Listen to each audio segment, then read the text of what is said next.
Welcome to the podcast. It's dedicated to making you a faster cyclist. The Ask a Cycling Coach podcast presented by TrainerRoad. We have Santa Cruz Hit Squad's Tobin Blod back by popular demand with us. And we also have Ventum Bikes Ivy Drain. Stoked for this crew. We have two pro athletes. And today we're going to talk about Gravel National Championships. That's where Tobin is. He's actually probably in a hotel in Nebraska somewhere. He's in a for that race cornfield right now. Yeah, in a cornfield. Sorry. Yes. Oh. We're going to talk to you two about how you change your training for different disciplines, like key workouts that you like to do for different training phases, that sort of stuff. And we'll talk about that in general.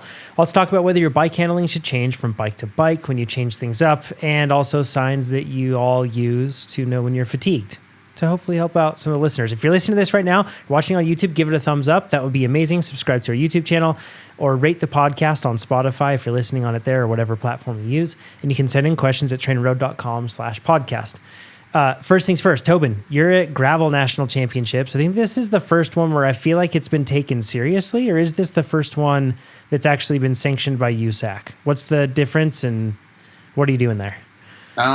So originally this wasn't on the schedule for the team, but last minute we threw it in there. There's a bunch of prize money at this event. Whoa, that's not standard for a national championship. No, I think it was put in by a private, it's not put up by UCI Cycling. It's a private, a sponsor or a person, who knows. Is it Hit Squad? Is it Hit Squad? Is the private? Hit Squad's not. It's not Hit Squad. Not Tobin's team. It's not us. So yeah, it's $30,000 for the men and $30,000 for the women. 60 combined. It's $12,000 to win. And yeah, I've been told it's called gearing by the locals. And yeah, I did a bit of pre-ride. I just got in from that. It's got Unbound vibes a bit, it's like Unbound and Steamboat together. It looks like Unbound. It's like super vast, a lot of fields, with kind of like a Steamboat style, pretty good condition gravel roads. I saw 50 miles of the course today. I don't know what the rest looks like. There's some goat heads out there, but the stands is sealing it up pretty nicely. But the biggest difference, I think, is this is a sanctioned nationals. It's not like I don't want to say the other ones were fake, but no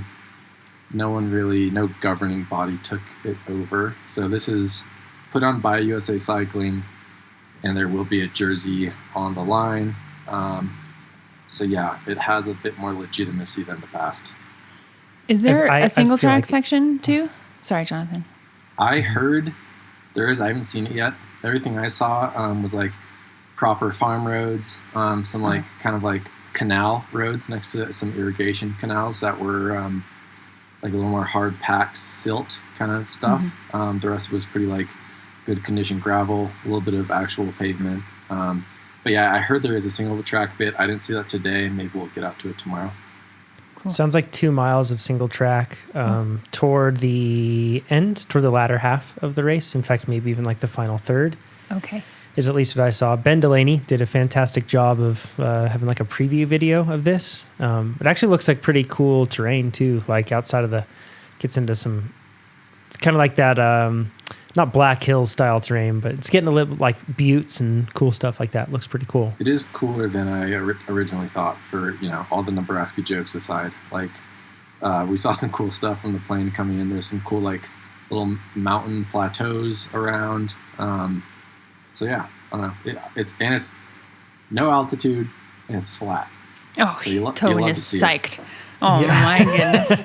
Tobin's into it. I think you're going to climb somewhere around like 3,600 feet, or is it 5,000 feet? I can't remember. Which that's a big difference, but over the 130 miles that you all do. It's like 5,000 feet of vert, and we're at 3,900 feet above sea level. So it's not nothing, but you don't really feel it. Sure. It sounds like there's a climb like 15 miles in that should split things up. It's like one of the more substantial climbs of the race. Didn't see that. We'll see that one tomorrow. There's some climbs. I saw 2 of them towards the end that were just like these short, sharp kickers. Pretty steep, really, with kind of long, like 2% drags with some kind of heavier sand going into them. So those will be probably hitting around mile 100, 110. So those are going to suck. But haven't seen that start one yet, but we'll probably try to get up to that tomorrow. Tobin, I know, you probably don't think it's a huge deal, but I'm pretty excited to hear about how that single track, like I think that's going to be a critical moment of the potentially could be a critical moment of the race, kind of, especially if you're in a group and it's like, if it's true single track where it's like difficult to pass, I wonder how much, what kind of strategy would result from that, like racing to be first to the single track or how people race through it. Like, I'm really curious to hear what that's going to be like, depending upon what the single track is like, I'll be curious too. Like, is it actually single track or is it like, is it double track, where your car is driven on it or? Yeah. I don't know. We will make sure we see it, obviously, because it could be a kind of a critical point, like you said. Mm-hmm. This is, so with $60,000 on the line, and Tobin, everyone's going to be listening to this after it's already happened. So you can divulge all of your secrets and It won't matter. It's not like it's going to help anyway. So with it having $60,000 on the line, there's going to be, I assume, all like the top level pros that race gravel will be there that are American, at least. Yep. Who do you have your eye on? And do you guys have a strategy? Remember, you can share it because no one will hear it until after. This isn't coming out tomorrow or anything, but yes, just for the listeners, we're 2 days out right now. Keegan and I we didn't ride together today because he had a different ride than I did. Normally we would be talking a bit of strategy. I know that he's going to be training through this race a bit, so I think he's probably not going to go out in his usual style and try to like blow it to pieces immediately. Ideally, I would like if he, kind of kept it, like didn't antagonize and almost tried to keep it a little bit more together because that would benefit me. Maybe, if he did that a bit, I could make it further in. I feel like I don't have the sharp end some of the other guys do, but I have the big engine. So once we get towards mile 100, I'm coming around and some guys are maybe starting to hurt. So, we haven't really talked strategy yet, but we always have these like dreams of coming to the line together and being able to do a lead out of some sort, and we'll see what that looks like. But the whole run into the finish is like relatively 1% downhill drag with a tailwind, so we're going really fast today into the finish. For the last, what chainring are you running? Probably gonna, I don't know yet. I have a 48 on. I might go to a 50.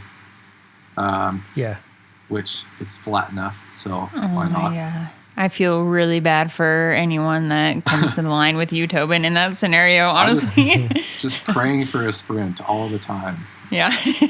But, Well, if any race could finish like that, Tobin, this one seems like it has more likely odds than a lot of others in the sense that this is like short punches.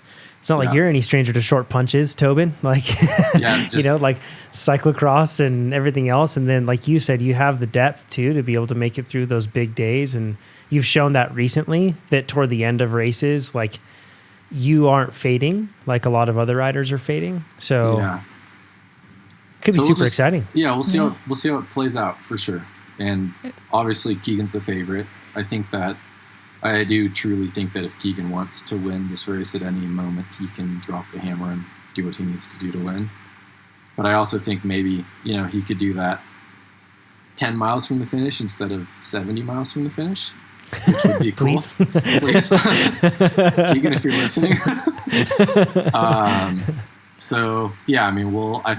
think we're going to talk strategy, and this will be more like how can maybe he help me make it a bit further in.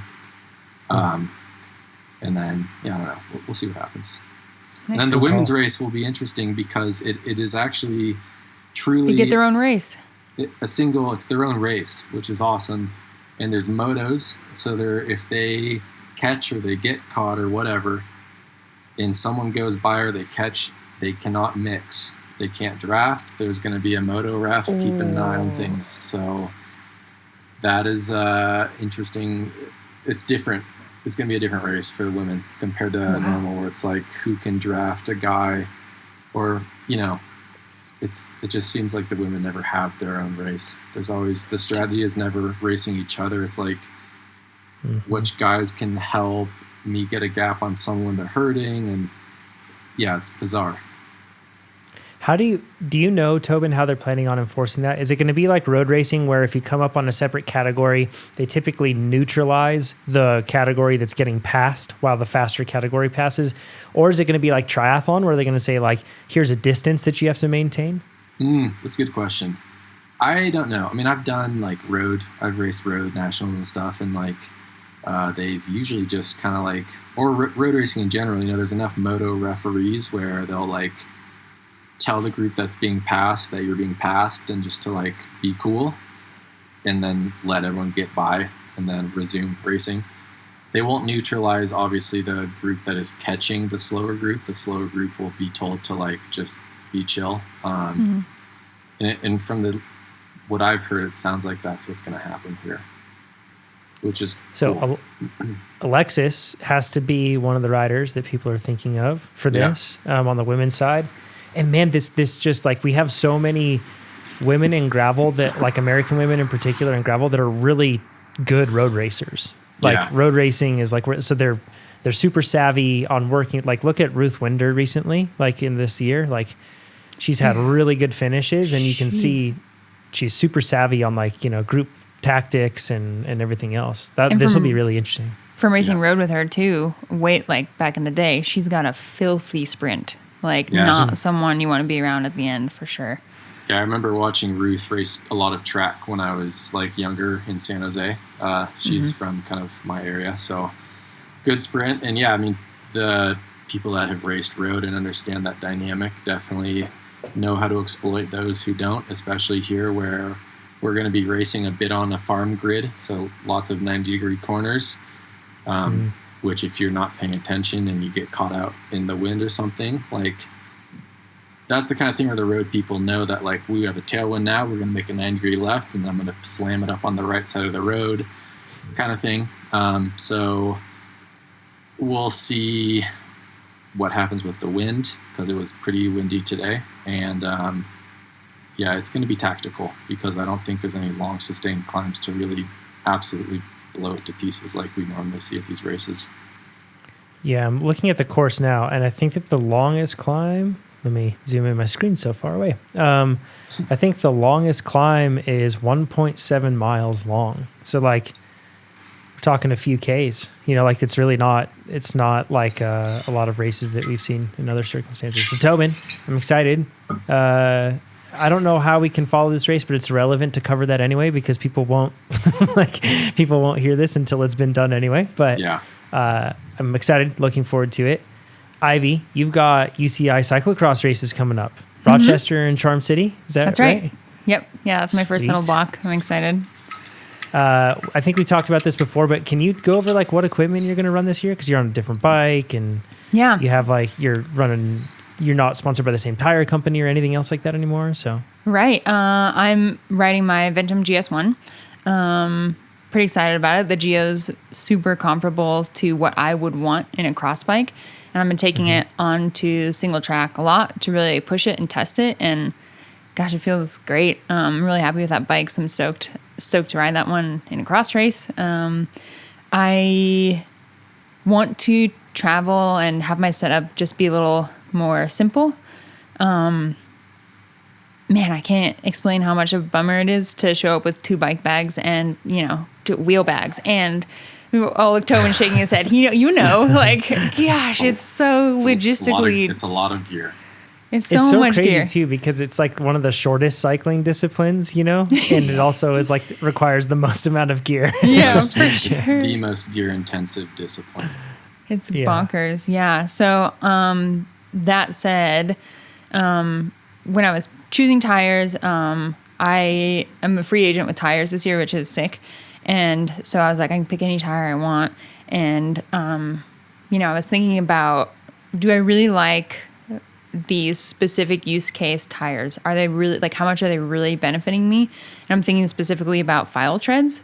And the file treads that I've run, like, have a nice bite on the side. So it feels cool when you are recording really fast and you start to lose the tire and then you feel that edge catch. That's like a cool, good feeling to be like, oh, this is what they're meant for. It works like that. Cool. But when thinking about trying to take as little equipment as possible, I I don't want to have like a file tread and then an intermediate tread, and then bring mud tires loose just in case to set up, you know? So like, how much am I really going to lose if I just run an intermediate tread all the time? I don't think it's that much. Like thinking about really straight sections on cross courses where you can really open it up, where it's really beneficial to have a file tread. There aren't that many. And I'm thinking about like how much time I lose by not cornering really quickly in cross races because those file treads are like kind of sketchy. So I think I'm ultimately going to gain more like rolling speed for the duration of the course if I just run an intermediate tire that I feel more secure on. And then that makes equipment so much easier. I'm just going to set up 2 sets of intermediates. The pit bike will be a single speed. And I'm going to do some single speed races. I'll do single speed for one of the days at Rochester and at Charm City just for fun because I love single speed so much. So that'll be great. And then I'll bring a loose set of mud tires, like just in case. And so you're running. What tires are you running? Are you running tubeless? It sounds like running tubeless. Yeah. Okay. So I decided I want to do challenge Griffos this year. Sweet. Yeah. Nice. Yep. What about for mud? Mud, I'm going to run the IRC slop chops because I have them. Nice. Because they're Nice. still here and I barely got used and they're fine. So I'm going to use that. It's a great name. You love saying it. Yeah. Yeah. Yeah. True story. Yeah. So Sweet. I had a hard time figuring out how to set up the single speed with the Ventum because it has a T47 bottom bracket, which love T47, but it's hard to find an eccentric. It was almost impossible. I had to email a factory in Taiwan to find a T47 eccentric bottom bracket, and I found one and I got it. So we'll see how it works. I'm not sure I love T47. I just built up my first bike with T47, and I'm just Really? like, why can't you all just be like the normal threaded bottom brackets? You know, T47 seemed really cool until Dub kind of standard. Yeah. I don't know, till Dub made threaded cool again. But T47 seemed like he was on to something, I do think, kind of for a minute there. Yeah. But yeah. Also, I guess as far as single speed, have you experimented with like finding a magic gear? Like I had enough random stuff around last year where I had a 4418, I think, and I had a kind of like a bunch of different chains, and I just started throwing different chains on that were used. Yeah. And eventually one it just kind of popped on, and it had enough wiggle that it wasn't like crazy tight. And it, just keep your honestly not advised. keep your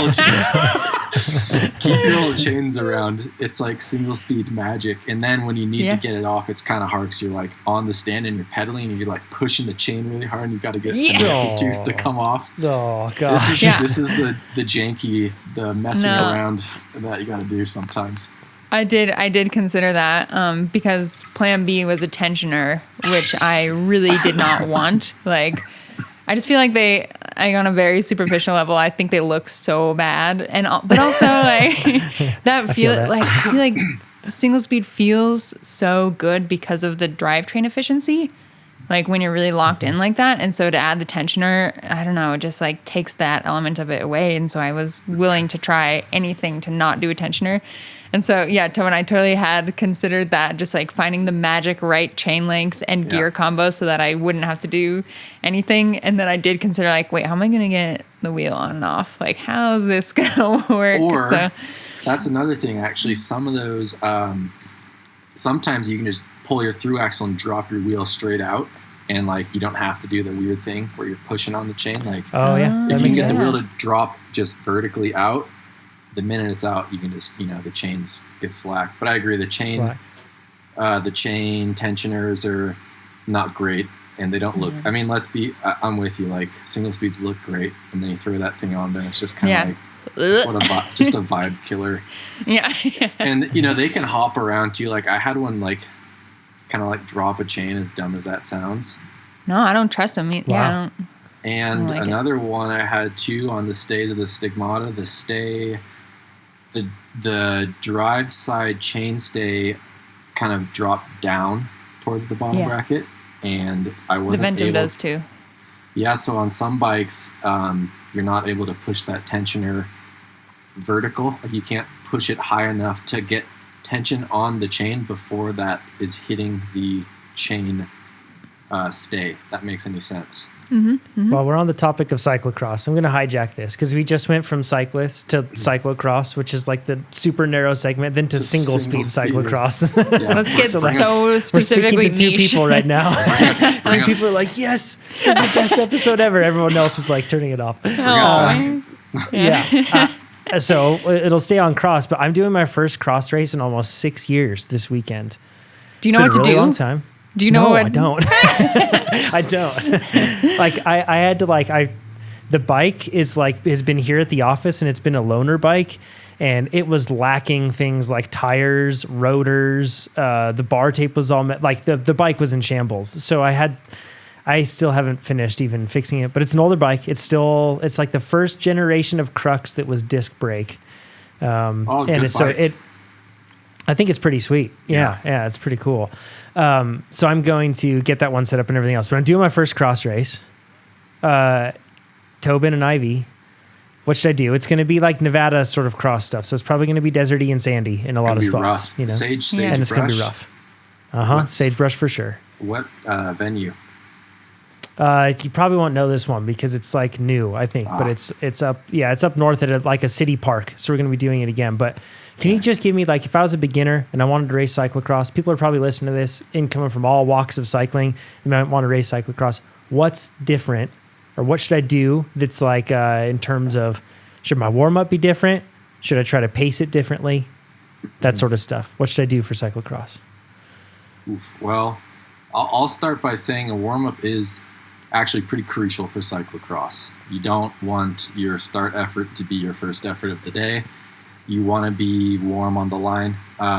You don't want your legs to freak out when you start because cross races start really fast. It's a violent start. It's cross and XCO is probably the worst starts you can do, and short track. Worst as far as worst in meaning the fastest and most painful. So yeah, warm up is advised, whether that be on the road, rollers, trainer, whatever. I like to kind of just get the legs moving on the trainer and then build a little bit of kind of low tempo in there, and then do some 30 on. Actually, sorry, let's go back to low tempo. Maybe some 3-minute hits at a little bit of sweet spot, and then a couple kind of 30-minute hits, and then 30-minute, you mean 30-second? Sorry, 30-second. Yeah, some 30 on. Big warm up. I was like, couple 200 30 miles minutes. before my cross race. Yeah. Yeah. Gravel Tobin. Yeah. Yeah, just some quick, short, hard ones. And this warm up, you can do a kind of concise warm up, 30 minutes.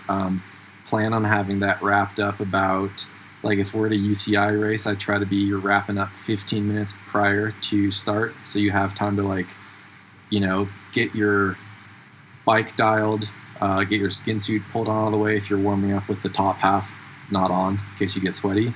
Go hit the porta potty real quick one last time, and then go to staging if they're actually going to call you into staging. A local race, local races are a little less structured, so you can just show up 10 minutes before. But make sure you leave enough time to do your warm-up and not be freaking out. Don't have your first adrenaline hit be because you're racing to the start running late.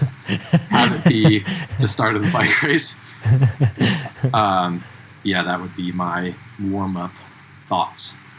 Ivy, your thoughts. Thanks, Tobin. Warm up is great, what Tobin just described. I think the only thing I would recommend is to make sure you get a couple pre-ride courses. So that way you can... Very important, yes. Yeah. A couple pre-ride laps to make sure your tire pressure is where you want it, to familiarize yourself with anything weird on the course. And just like with hard mountain bike features, I like to do pre-ride, re-ride, free ride. So super chill pre-ride lap where even sometimes you stop and re-ride a feature and look at a feature and watch other people ride it to see what lines they're taking and what looks the fastest. Re-ride, so do it again, maybe with less stopping at a higher speed, and then free ride a pretty quick pre-ride lap. So that also means you need to get to the race like really, really early to make sure you have time a couple races before in those downtimes to do all this stuff. But I think it's really important to do before a race. Make sure you get more than just one lap pre-riding. Is that saying common? As I've only seen that one other time, and it was at Whistler. And it's like every time you go up the lift, you see signs that tell you, like there's the pre-ride sign, and then a little later on the lift, there's the re-ride, and then toward the end, there's the free ride, and it's reminding you just to not destroy yourself in a bike park. I've never heard this before. No, I don't think it's common. I've just been hanging out with too many mountain bike bros. Ivy's just been at Whistler. Yeah, the whole month. No, I cosplayed as a downhill bro, and I did a dual slalom the other week. Nice. There we go. Yeah. Can I ask? Oh, go Tobin. Well, I forgot to mention that I agree. The pre-ride, I mean, before the warm-up, the pre-ride is probably, if you could only do a pre-ride or a warm-up, I would pre-ride and not warm-up, to be honest. You don't want to be surprised when you get to certain parts of the course. And like you said, Ivy, like go around the course. Some courses are pretty simple, so there's not much to really look at. Some courses have some features. And yeah, make your plan. Ride the feature. If you nail it, great. Some of these things really do have one line through them. Some of them have two, some of them have three. Make a plan to have a second and third option if you can, because when you get there in the race, it can be mayhem. And you find if you have those plan B and C's, sometimes you can just pick up like 5 spots for free. Also, for people that do have multiple sets of wheels and different equipment, if it's dry, I like to start always on the least amount of traction I'll get. I'm on the opposite of what I said. I actually really like file treads. I think they're super fast. You're better at steering than I am. So they're a little dicey. Yeah, they're dicey in the corners, but I like to start on what I think is a good pressure and the bare minimum tire, and go out on those. And then if I feel like it's not quite enough, sometimes I'll take an intermediate tire and put that on the front and leave the file tread in the back. If that's still not enough, then I'll do all intermediate. And then if it's muddy, obviously, then you need to start thinking about mud tires. But if you have multiple sets of equipment, I do recommend like starting on the bare minimum, because you don't want to get comfortable on intermediate and then take away traction. You want to start with as little as possible, see if you can manage it, and then step up. And then, yeah, just like have those other ideas, like Ivy said, other lines, and see what other people are doing. And then a barrier hot tip.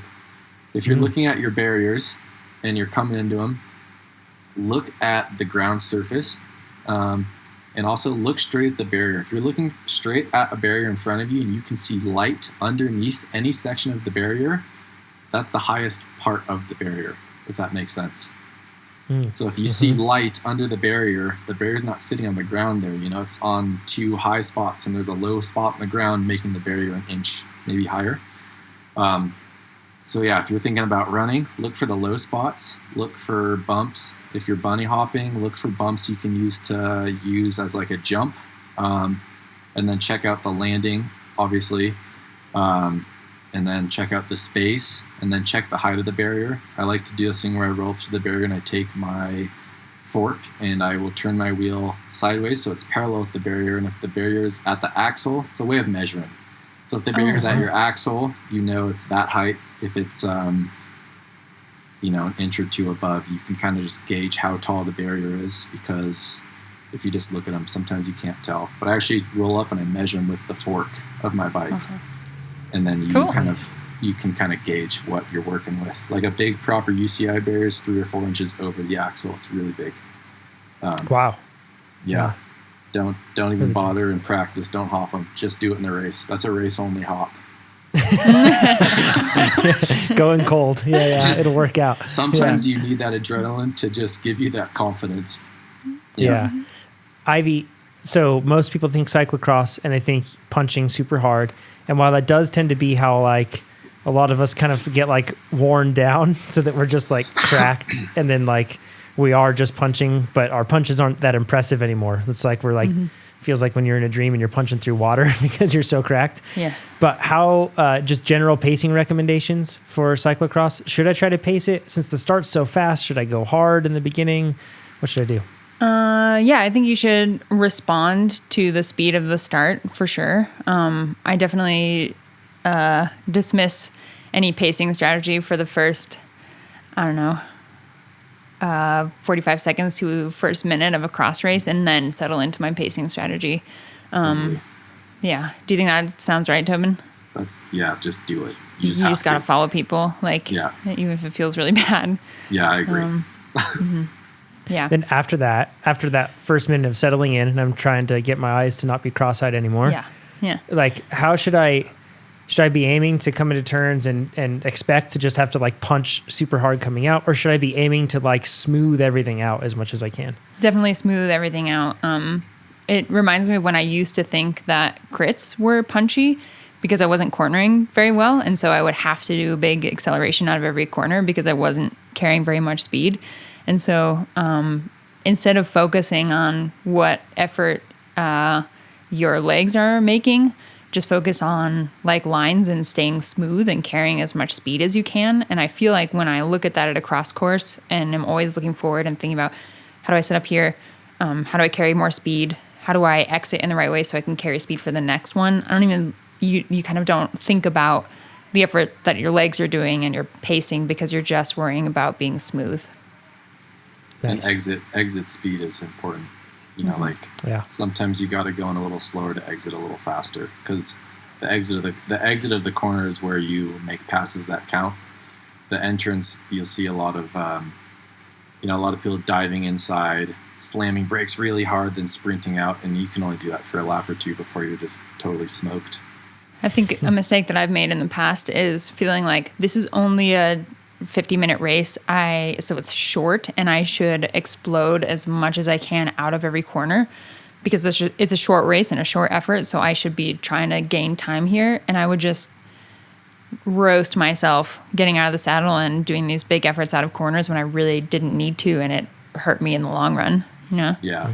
Make passes, make them count. Make a pass that is going to stick, not a pass that's going to be, you're going to pick up 2 on the entrance and lose 3 on the exit. Make sure you're doing smooth passes. I mean, first lap, sometimes you have to do what you do. You got to do what you got to do. Also, defensive riding at the beginning of a race. If we're going into like a left-hand corner and I hear someone that's going to try to dive under me on the left, just shut the door. Hook over, just block them. Block them and then swing back into your good line, to set up.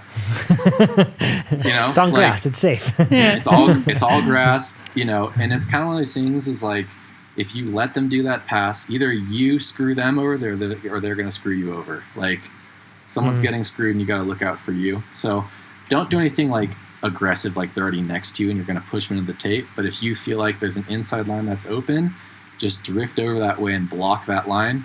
And then if someone has to pass, you can make them take the long way. But then when it's time to corner, you swing back over there too. So it's like this kind of snaking motion you can do here and there that's, a little aggressive, but ultimately it's more of a defensive maneuver.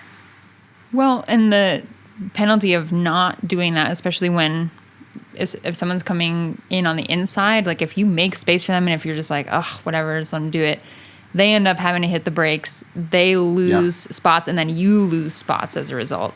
Yeah, because you have to hit the brakes behind them even more, oftentimes.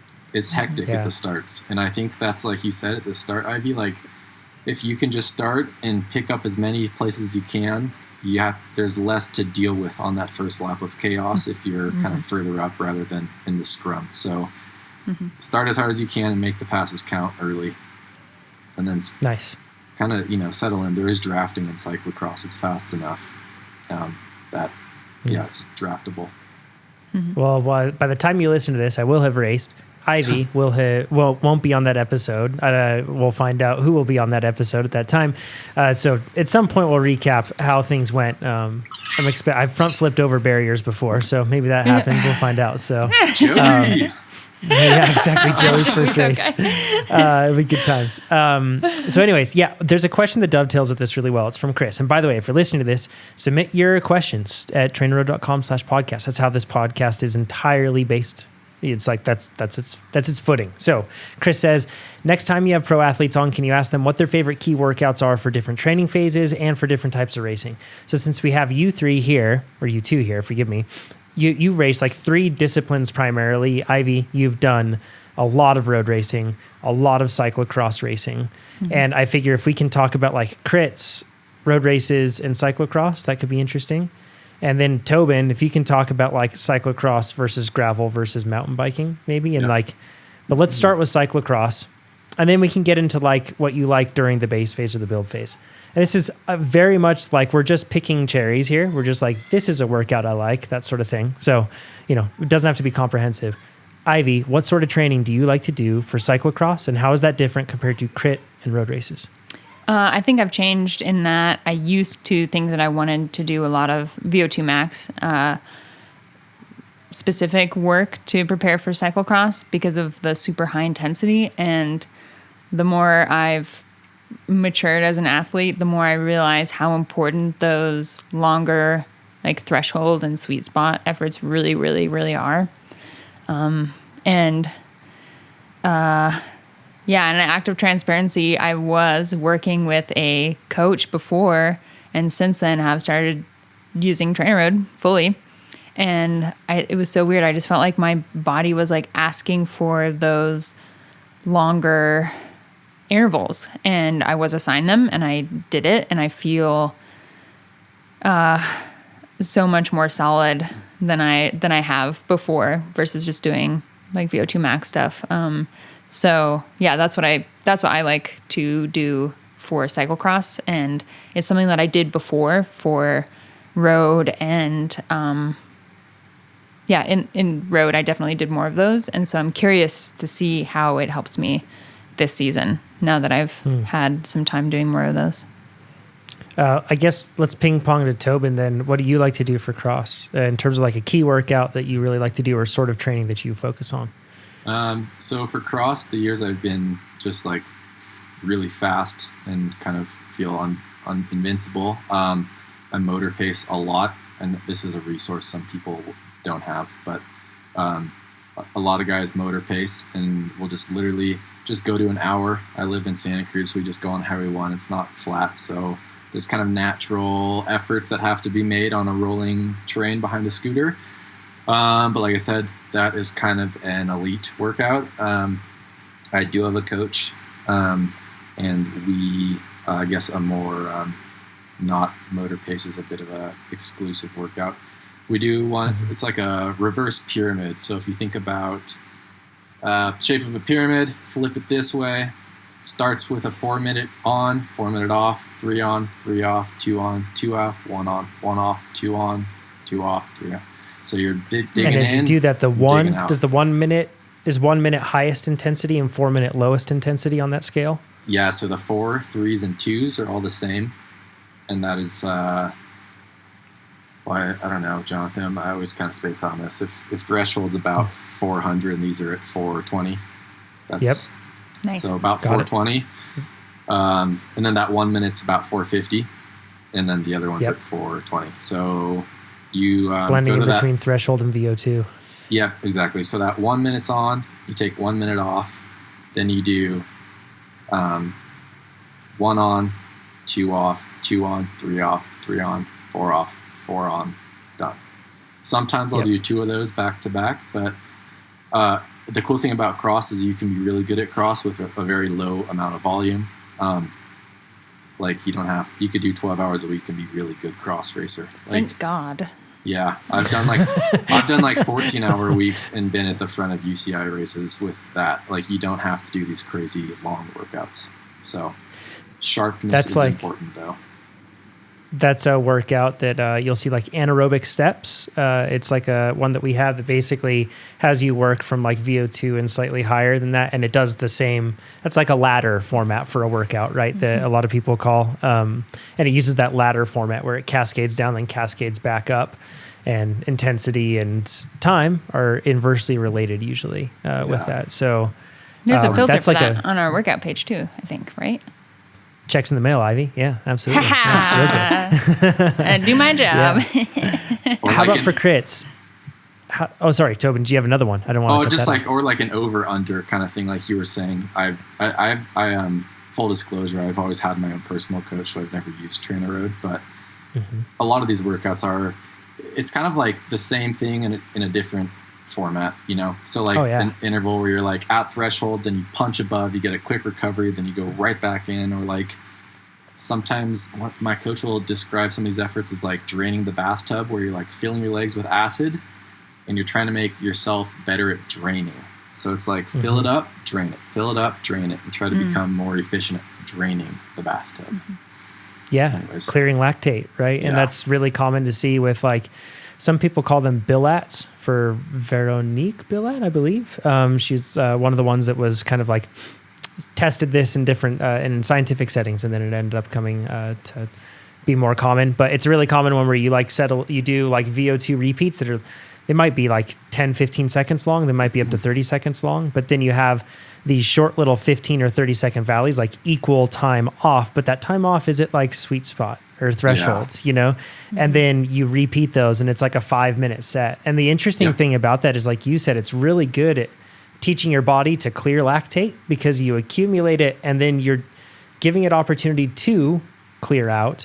But it's whether your body is efficient enough to do that, is what decides that. So the more you do the work, the more efficient your body gets. But the cool thing is over that 5-minute set, you're accumulating a lot of time at that peak aerobic uptake. So you're training yourself aerobically, even though these efforts might be tipping and even getting outside of like aerobic zones, just because you're kind of like the hovering average, so to speak, of what your body's doing to produce that work sits right there, and you're topping out in those 5 minutes. Toward the end of it, it's really, really tough. Yeah. So how does this differ from crit racing, Ivy? Because a lot of people from the outside in, like particularly if I'm a full distance athlete or I do a lot of really long stuff, I'm thinking crits and cross, effectively the same thing. Is it different for you? Yeah. Is it though? It's a good question, right? I mean, it totally depends upon the kind of crit course, the dynamic of the people that you're racing with. I feel like some crits, there are really big resets and moments to when the pace is low and you get to actually chill. And then other times, like if I'll jump into like a men's 1-2 crit for training, it feels totally different, more steady, more where the kind of workout that I can see benefiting you in a crit scenario like that is something with over-unders, where you're in the red and then you don't get a reset and coast and chill and rest. You have to settle back in, and it's not easy, Yeah. Yeah. And that's, Tobin, you just raced Giro de San Francisco, crit locally here, and you do a lot of crit racing too. Yeah. So how is it different for you? Yeah. Man, I do think you could get away with actually kind of the same stuff. I mean, I hate to bring up again, but motor pacing actually, or like group rides where it is really fast and where there's like these micro accelerations, I think are really good for crits, where it's like you're going fast, you have high leg speed, and maybe you're sitting at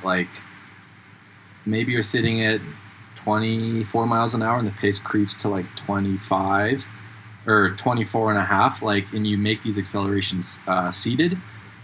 They're really strenuous, but they're very common in crits, and it's like that's kind of where the motor replicates really well. Fast group rides actually do a really good job of doing the exact same thing if you have access to those in your area. But yeah, as far as like a straight up workout goes, I'm trying to think. I think some of these similar cross workouts would be good. I think probably with maybe more emphasis on maybe more sweet spot and like threshold work rather than like threshold with VO2, because it is a lot more steady than crosses for the most part. Mm-hmm. Yeah, I'd say even there's a lot of sweet spot work and threshold work that you can do, and like in TrainerRoad, it's like constantly minor fluctuations, but it's within that zone. Yeah. And if you force yourself to do that at like a higher cadence, if you're on your smart trainer or if you're outside, you can do it on a flat road instead of doing it on a climb, something like that. that's how you can get really close to replicating like a motor pacing style effort. Cadence. And that's like a good way to do it. Yeah, it's very, yeah, a good point with the cadence thing. Yeah, because man, I don't have anybody to motor pace me. Most of us but don't. that's a good way Yeah. But it's a good way to accomplish that. There's another type of workout that we have called threshold with bursts, and it's like threshold, and you're riding at threshold, but then every few minutes you get like a short sprint, like anaerobic sort of like 10-second spike, 15-second spike, and then you settle back in at threshold. And you'll have like a few little spikes in like a 10-minute set, for example. The durations vary. But it can go as short as like just 5-minute threshold sets with that sort of thing. But that I've found is really helpful for, like you said, Ivy, it's different, right? If you're a P12 men's field, the pace tends to stay really high for the whole race. And if you're riding in the field, it's like there's not a whole lot of rest sometimes. You're just kind of on the gas, like more or less the whole time. But if you're in lower categories, the thing might look like, a heart attack on an electrocardiogram. So, or if you're a strong 1-2 guy, it might be totally chill. If you're training for road races, not crits, typical road races that are going to have like longer climbs, rolling hills, what sort of workouts did you have for your key workouts? All I can think about right now is the hierarchy of the races we've described and how we're getting progressively more peaceful. Like how peaceful this sounds to me. Yeah. Like cross just being like so stressful Violent. and so chaotic and violent. And then like I was thinking about like Chris. I was like, wow, that just sounds so chill and nice. Like to just start a race and be able to settle into it and be like, wow, here we are. Yeah. Whereas the road race, like, oh my gosh, what a dream! So that nice. sounds Nature tour. That's so nice. Tell that to the adrenaline. guy.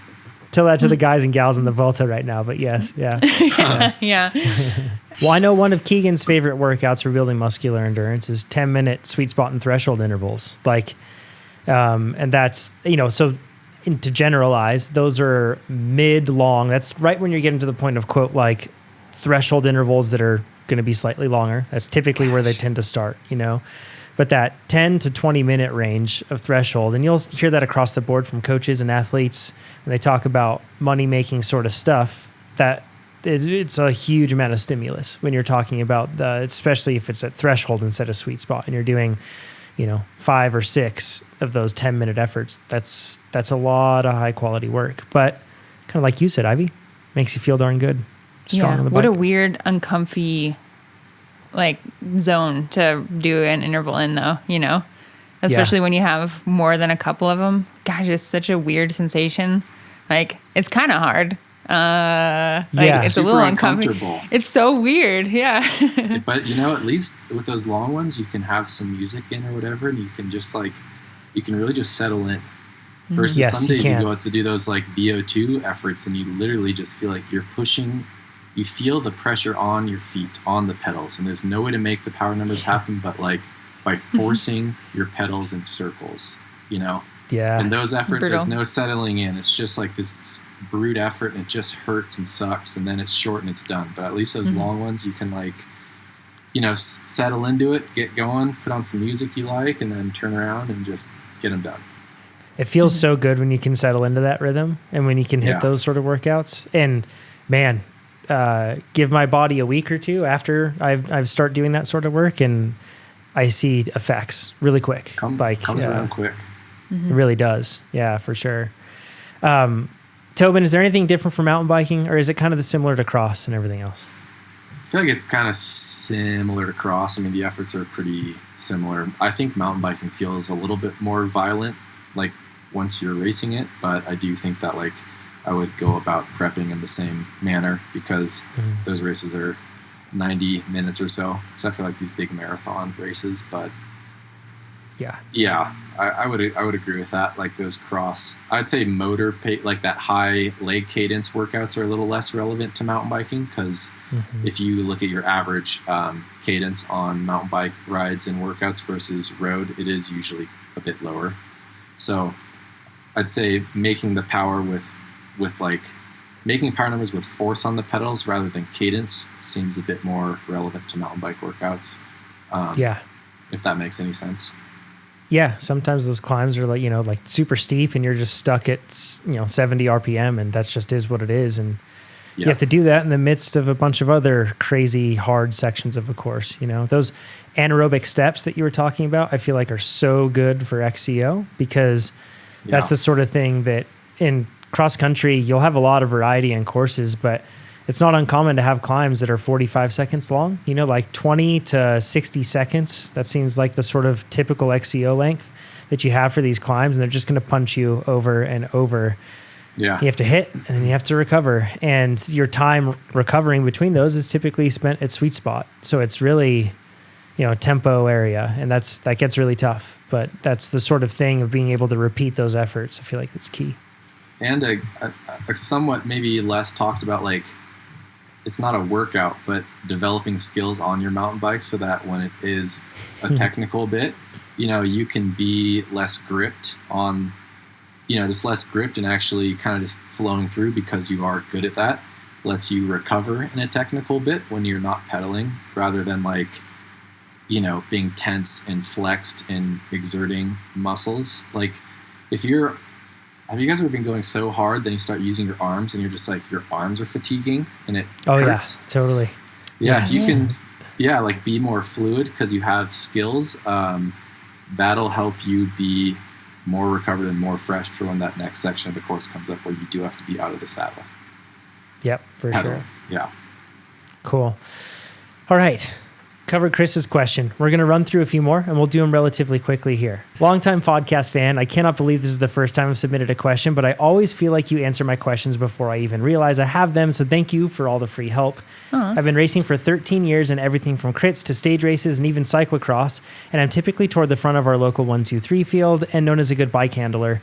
But I've recently encountered a problem that is affecting my bike handling and it's really shaken my confidence. I recently got a beautiful new Trek Domani, I think that's how you say it, Project 1 with gorgeous purple custom paint. I love to look at it, but I'm not enjoying the ride, and it's really frustrating.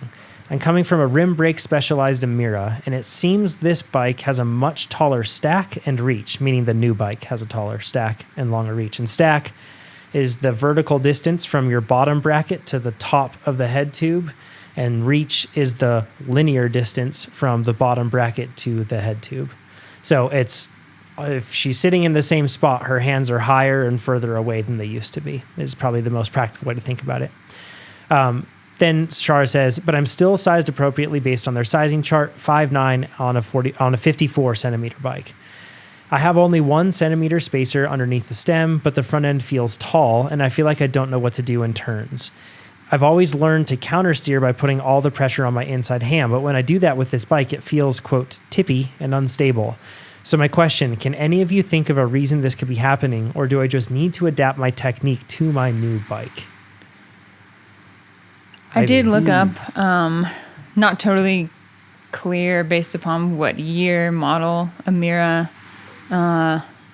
Cher was riding, but I think the difference we're talking about for head tube length is 145 millimeters for the Amira, and I'm pretty sure the Trek is 160 millimeters.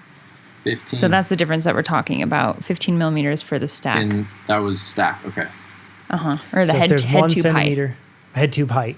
So that's if you take 1 centimeter out of that spacer, you'd be pretty close. You'd be 5 millimeters away in terms of stack. But then again, if the reach is further out, it still can feel like you don't have as much weight on that front end, I feel like the reach is more impactful in versus stack for me when I feel weird and unstable cornering. If I'm stretched out too much, that feels so weird. You just feel like you're fighting the bike.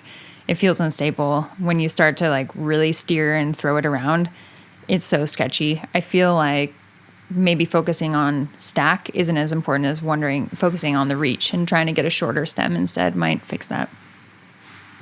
Yeah, that's a good point.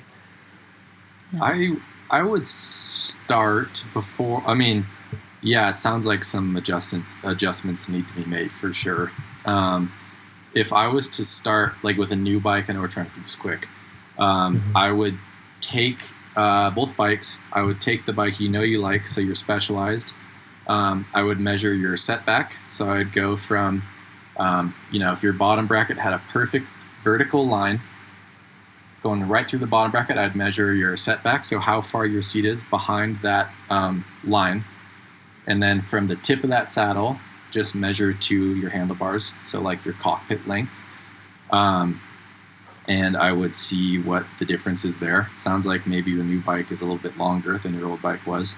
And then I would measure your drop. So I just measure from the ground to the top of your seat, and then from the ground to the flats of your handlebars, and see what the difference is on those numbers.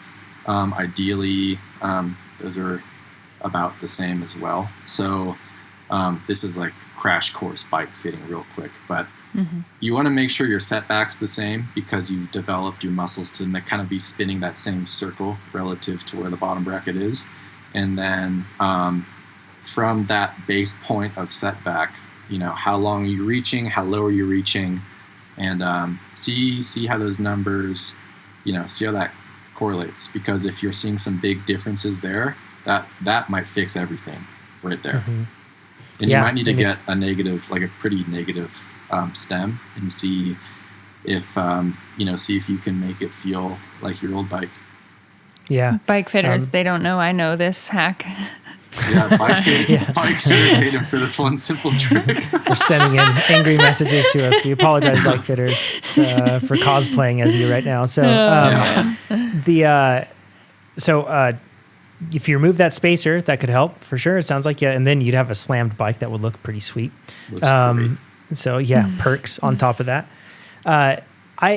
I like this part of the question of like, do I just have to change my bike handling? So I just recently switched over from a Tarmac SL7 to the NV Melee for my road bike, and the reach and stack, it looks higher, but it's because there's the bottom bracket drops lower on this bike than it does. So it makes all the numbers look a little funky. So if you're ever looking at stack and reach, make sure you look at BB drop first and make sure you normalize for that. But I do notice that when I go from bike to bike, I do change nuances in how I handle the bike. And that is to be expected. I feel like maybe it's kind of communicated that like, this is what you have to do every time you go into a turn. But when I ride my TT bike, then I ride my road bike, and even from road bike to road bike, and of course, if you're talking to cyclocross and to mountain biking, I do ride every one of them differently. Am I alone in this? Do you two notice this as well? You're definitely not alone. Yeah, that's a great point. You should try to get your bike fit as close as you can, but at the end of the day, these are different bikes. They have different geometry, different head tube angles, different trails, different things, and you gotta adjust. And when you adjust, I'm sure that new bike's gonna be just like your old one. But sometimes you get a new bike and it looks beautiful and you're stoked, then you ride it, you don't sit on it, you don't feel that like at home yet. And sometimes it takes a couple weeks, and then you just feel at home, and your problems are gone. One thing I've noticed too. Oh, sorry, Ivy, please. Oh, just if I was on a not great bike prior, or like a pretty outdated bike with like weird geometry, or that didn't fit me great, I find that we as riders tend to compensate with weird cornering or steering techniques. And then as soon as you get on a bike that maybe does fit you better, or just performs better, is, stiffer, more responsive, like cornering better. If it's, I used to assign like, oh my gosh, this bike sucks. Like, this is not a good bike, or it doesn't fit me. And in reality, it's a better bike and steering better, but I just adopted all these bad habits to make a not great bike work. Yeah. Something interesting. That speaks to me, Ivy. So like the SL7, what I have been riding, you go into turns and you like lean into it, and it's a really fun road bike to ride. And I know that sounds silly, especially to a mountain biker right now. They're just like embarrassed to hear that, but it's a fun mountain bike, and it's a nuanced thing, but it's fun to ride because when you put it into turns, it feels like it kind of like loads up and snaps. You don't notice it flexing, but you feel this kind of like rush and almost like a return, an energy return when you're going through a turn, and it feels cool. But the tricky thing with that is it then, like, because it flexes a bit more, you use a bit more like counter steering pressure, where like you're really pressing a lot harder on the inside, or putting more of your weight on the inside of that handlebar instead of, just riding the bike as is and letting the bike do its thing. And I realized that when I got onto my Envy, I was going into these turns and I honestly, tippy. It's kind of interesting that you mentioned that in this case, Shar, because I was like, whoa, it's feeling kind of tippy. And then I was like, maybe I don't need to counter steer as hard, like pressure is so much on the inside of hand. I quit doing that, and I just focused on my weight on the outside foot, but I just didn't put all of my weight then on the hand too. And it just carved right through and it handled it perfectly. So like you will have to change little things about how you ride a bike, and that's okay. And it's probably good to become the sort of rider that can get on a different bike and think like, okay, I ride it differently. Because if you just get locked into one specific thing, bike riding's so dynamic, like even if you aren't changing bikes, you're going to encounter different scenarios, and it can be helpful. And I think it's good to feel like, honestly, it's good to feel that this bike feels different because it is a different bike. Like it'd almost be worse if you're just like, oh yeah, it's exactly the same. The fact that you're feeling a difference is good. You're in touch with your bike. Like that is something you want to notice when you get a new bike, so you'll make the adaptations and you'll be stoked. Speaks to Shara's quality of a rider, that Shara can definitely. perceive obviously this stuff, right? Very experienced too. But to answer the question, it might be a combo, right, of adapting some of your riding technique, but maybe also some equipment changes. Mm-hmm. Yeah, agreed. All right, Dave's question. Dave says, "Hey host, dad of 5 kids under 10. Dear me, Dave. Bless you." And airline pilot here. Sorry, I didn't read this question before. I missed that. Oh my. And Dave says, and yes, as you could assume, I've more or less been sick for the last 10 years. All for Dave. Oh, man. Dave says, I don't race these days, but I do enjoy riding my bike and doing some indoor training. I have yet to sign up for TrainerRoad, but I hope you'll take this question. Of course, Dave. That isn't a prerequisite, by the way. You can submit whatever question you have. You don't have to be we don't filter for if you're a TrainerRoad user or anything. So Dave says, training is hard enough on its own, but constantly being sick makes it just so hard to get into a routine. HRV seemed, and that's heart rate variability, seemed like the solution to all of my problems and helping me anticipate when I'd be sick and be able to rest beforehand and avoid getting truly sick. But after trying the Whoop strap, Oura ring, and a Garmin watch to use HRV to know when I should rest, I've given up. It seemed that sometimes there was a correlation and sometimes there just wasn't. And there was no real consistency in when it would and would not correlate. Being a pilot, inconsistent data is simply avoided at all costs, as it is worse than no data. So I'm back to the softer, more subjective measures.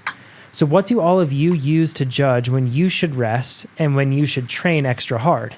Also, I feel like I'm the only one that has had a bad experience with HRV. So if any of you have had an experience like this, forgive me, I'm butchering the question, I'd appreciate the commiseration. Yours in perpetual illness from Dave. You're not the only one, Dave. You're not the only one that has noticed inconsistent data from HRV or things like readiness scores. That's hilarious. I love hearing other athletes talk about that and how much it can mess with your head. To see that your readiness score is bad and you shouldn't be training, and then and then I set a new 20-minute power record. What? Yeah. So I don't think Dave's alone. I think there's promise there, right? And the more data we get, and maybe the more data something has, and then if you can apply intelligent models to it, then I think it could make better decisions than just going off of strictly HRV and maybe basic activity levels or something. There's promise there, but I completely agree with Ivy in the sense that I've noticed the same situations where there's not correlations and stuff like that. I think famously we've said on the podcast, Nate had his highest HRV ever after the 24 hours in the Old Pueblo, which was hilarious. So after racing bikes all night, that's when he had his highest. So that's obviously one example. And the thing is, it does correlate at times and at other times it doesn't. And it is complicated and it isn't just super straightforward. Ivy, what signs do you have that you notice and have noticed over the years in your training when you're like, okay, it's time to make today a recovery ride or skip today? Yeah. What I do know is that by listening to my body, sometimes my body is wrong. And so what I try to do, I definitely don't assume I'm just going to still do a really hard workout if I do have a really hard workout. So I'll, try to rearrange stuff in the week and change it to a more achievable workout if I'm feeling not great going into it. But then I'll always, I think in the past, listening to my body, if I didn't feel good, I was like, I'm not going to ride today. I have to rest and then I can have a really good workout tomorrow. And instead, what I've tried to start doing is just get on the bike and just do, I can't remember what my number is, like 20 minutes or something, or 30 minutes, and just do the warm up and see how it goes. And if 20 or 30 minutes later, if I'm still feeling bad, or if I start my first interval set and it's still bad, that's when I need to listen to my body and pack it in and go home and really, really rest, and then change what the next couple days look like. But when I say sometimes my body is wrong, I feel like 9 out of 10 days in the past few months that I have felt this and been like, there's no way I could do any sort of structured interval today. There's no way I could ride for more than half an hour. I'm toast. I should just rest. And then tomorrow will be better and I'll get a better workout tomorrow. I do this thing where I go out and I just start the ride and do the first 20 or 30 minutes. And 9 out of 10 days that I have done this, once I get out there and once I get my legs open and remove myself from the work that was stressing me out or the home life stuff that was stressing me out, I feel much better and feel like I find that energy that I needed to do the workout, and it's totally fine. And the next day isn't worse as a result. It's not like pushing through that put me into a bigger hole. So it takes me 20 or 30 minutes to really recognize when it is time to call it and rest and when it isn't. Yeah. Nice. Tobin, it's complicated for both of you because it's your job to race. So it's like, and train, forgive me. So like, I think some days you wake up and it's actually not your body, it's your head. Like, and at least for me is like, first of all, the first thing for me is sleep. How am I sleeping? I at least always sleep pretty well, 8-9 hours, and I just get good sleep. I know I'm not a father, but I don't have kids to take care of in the middle of the night or whatever. But if you feel like you have a benchmark of sleep where you kind of know what like your normal sleeping pattern is, if you're sleeping poorly, you're not falling asleep as easy, you're waking up in the middle of the night, waking up early, you can't fall back to sleep, that's usually a pretty good indicator of fatigue, like a systematic fatigue. So, paying attention to that is pretty important for me. And then, that's that's really one of the biggest things. Some days I get out and my legs feel a little meh. And there's a confidence that you have to have in like your knowing of yourself to know when you're just like, I'm just off. So I'm just going to cruise today and I'm going to skip the workout. It sounds terrible. And that's hard on your head too, because you're like, do I need to suck it up and do it, or do I just need to chill today? At the end of the day, skipping one workout every once in a while, you don't want to make this a habit. I'll probably do this twice a year where I'm just like, nope, not today. And don't try to do that workout later in the week. Just call that day a miss, or, spin for an hour or two and then pick up on the next day of training. You don't need to like try to pick up where you left off. And then another thing is like getting back in and rebuilding is trying to find something consistent that you can do, whether that's an hour every day or 2 hours or 2 hours every other day or whatever it is. Just try to find a pattern that is doable, because something consistent is what is going to bring you back to like feeling some form of fitness, like doing nothing and then just going for like a 5-hour ride on a Saturday or whatever. I don't think that helps build much. I think it's like it's fun kind of, or maybe it's really long and arduous, but consistency for these workouts is important, even if it's not a workout and it's just moving your legs and keeping, the muscles firing. It's Tobin, simple. that's good advice for Dave specifically, who struggles with perpetual illness. I feel like as athletes, when we are sick and feel like we want to start training again, you want to do the get rich quick thing and just be like hard workouts immediately, as hard as I can. And I feel like that's when you can dig yourself into a deeper hole, when instead to just ride consistently and do things that are achievable as you're easing back into it is so much better and builds up your fitness faster. And I feel like helps you recover better from being sick too, versus trying to knock something out of the park the first or second day you're back to riding. Yeah, hit base hits for a little bit and then load the bases and then worry about homers later on, you know? And for sharing perspective, I used to be in a spot where I was like always seeking to differentiate between when my mind didn't want to train, when my body didn't train. And in the season of life that I'm currently in, it doesn't matter which one of those is the case. Like, and I've found that if I push through things, it bites me and it's really hard to get out of a hole.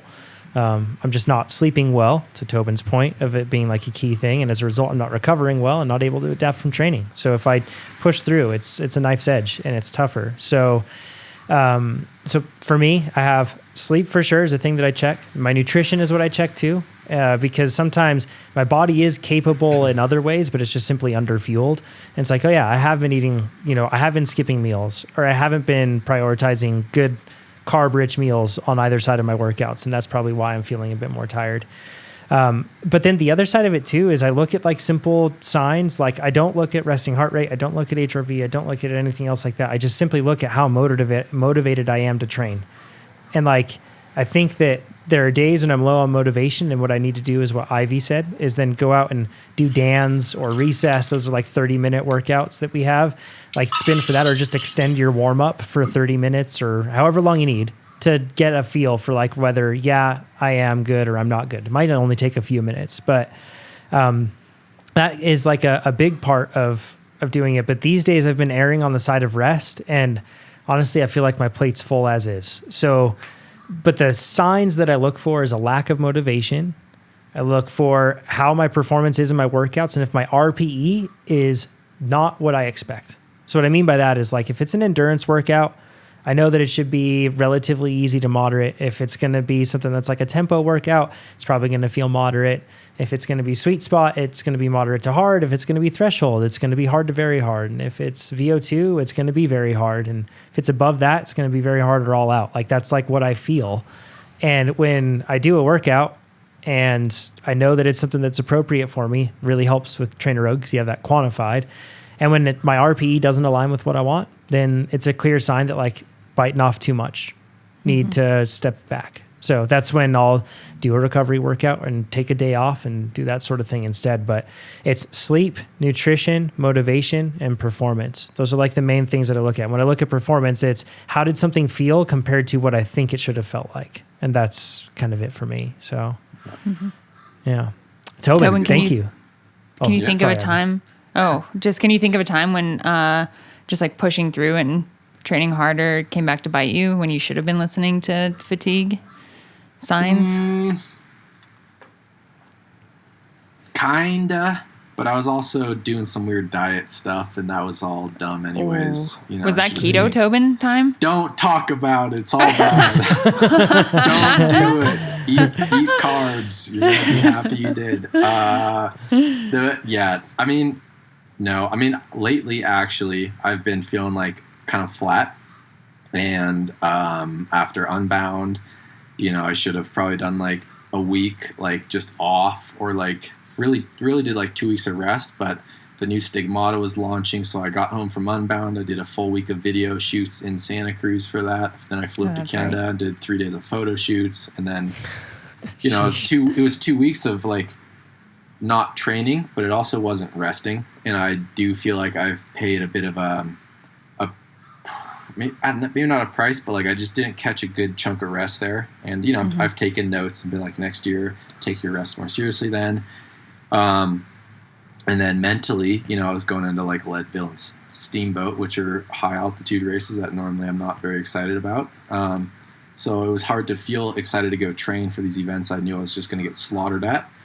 And I've learned a lot from that too. I was like, you actually did well at those, so just you need to change your perspective sometimes. But I'd say lately I've been kind of like up, down, like that was a little harder than I thought. That was fine. I'm feeling good, feeling bad. But I would attribute some of that to just maybe not taking the rest block as seriously as I should have after Unbound. And at this point in the year, you can't really hit that quick season reset. You kind of just like, contrary to what we're saying about rest, like as a professional, you kind of do need to push through this right now and get this big block done before you can like hit that full reset at the end of the season. And I guess I'm not like chronically fatigued or anything. It's not bad. It's just like I could have gained something by a huge chunk of rest, and I just kind of like maybe plateaued a bit there, and now I'm getting back into it when I could have maybe been a bit fitter now. Anyways. Sure. Do you think that you might need to change the way that you rest for the next rest block then and do like a longer one? Yeah, I'd say just like next year after Unbound, just taking that race as like the monster it is, and just being like, week after Unbound, only ride if you want to. Don't stress, no training, no even forced recovery rides. Like if you just want to like go surf or whatever, just go surf. Don't even worry about it for a week, and like let your body do its thing. And then maybe that second week you do a little bit of endurance, maybe endurance, chill. Yeah, so the photo shoot thing is photos and travel, waking up early, 14-hour days, whatever it is. It's that's not restful. They're taxing even though you're not training, but you're out there all day on your feet. A good way to do what Tobin's talking about, I think it's a good habit for a lot of us to do, is don't be afraid of going into your TrainerRoad calendars if you're a TrainerRoad athlete and putting in a week of off time and like plan it, and then your plan will adjust around all that off time. It can be really helpful, particularly after events. So, Tobin, thanks for joining us, man. And Ivy, thank you, as always. Good luck, Tobin, in the plains of Nebraska. Yes. Win that sprint. I'm excited for it. Pray for a sprint. Yeah. That's right.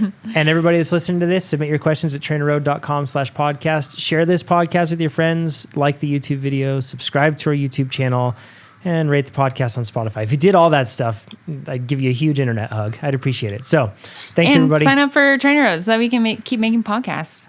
And at that point, I'll internet marry you. It'd be fantastic. So thanks, everybody. We'll talk to you next time. Bye. Bye.